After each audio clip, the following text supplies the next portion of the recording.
जुलाना से कांग्रेस उम्मीदवार और रेसलिंग से संन्यास लेने वाली विनेश फोगाट को लेकर सरकार पर बड़ा आरोप लगने के बाद देश के पूर्व solicitor general Harish Salve media के सामने आए हैं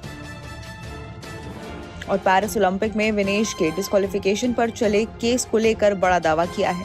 रेसलर विनेश फोगाट के पेरिस ओलंपिक में भारतीय दल के कोई मदद न करने के आरोप पर देश के पूर्व सॉलिसिटर जनरल हरीश साल्वे ने कहा, खेल कोर्ट यानी कि CAS के फैसले को वो स्विस कोर्ट में चैलेंज करना चाहते थे, मगर इस बारे में विनेश ने अपने वकीलों के जरिए आगे कोई भी कार्रवाई करने से इनकार कर दिया। आपको बता दें कि साल्वे ही थे जिन्होंने CAS कोर्ट में सिल्वर मेडल के लिए विनेश के पक्ष में पैरवी की थी।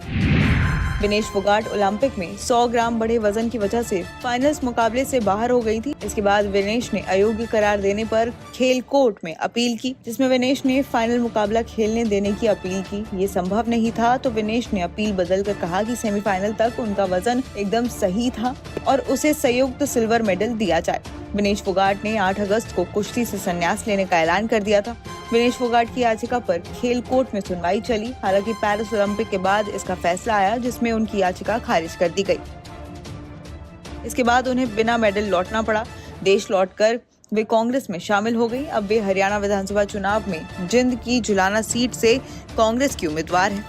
विनेश फोगाट के मुताबिक डिस्क्वालिफिकेशन के बाद IOA और PT उषा से सहयोग नहीं मिला। इस सवाल के जवाब पर साल्वे ने कहा, इस बारे में PT उषा ही बता सकती हैं। इस मामले में शुरुआत में तालमेल की बहुत कमी थी। IOA ने बहुत अच्छी वकीलों को इंगेज किया था, लेकिन विनेश के वकीलों ने कहा कि हम आपके साथ कुछ शेयर नहीं करेंगे, आपको कुछ नहीं देंगे। हमें सब कुछ मिलने से बहुत देरी हुई। हालांकि बाद में हमें सब कुछ मिल गया। हमने पूरी मजबूती से केस लड़ा। हमने विनेश को सुझाव दिया था कि खेल कोर्ट के फैसले को हम स्विस कोर्ट में चैलेंज कर सकते हैं। मुझे उनके वकीलों ने कहा कि वो इसे आगे नहीं ले जाना चाहती थी। साल्वे ने आगे कहा कि PT उषा बता सकती हैं कि हम कितनी बेसब्री से विनेश फोगाट से मिलना चाहते थे, लेकिन ओलंपिक खत्म होने से पहले एथलीट को बाहर नहीं आने दिया जाता। विनेश ओलंपिक गाँव में थी, वहाँ एक्सेस की प्रॉब्लम थी। PT उषा इस बारे में बता सकती हैं। मैं उन्हें एक नए करियर के लिए बेस्ट ऑफ लक कहता हूँ। मैं सिर्फ उम्मीद करता हूँ कि वो मिसगाइडेड कमेंट ना करें।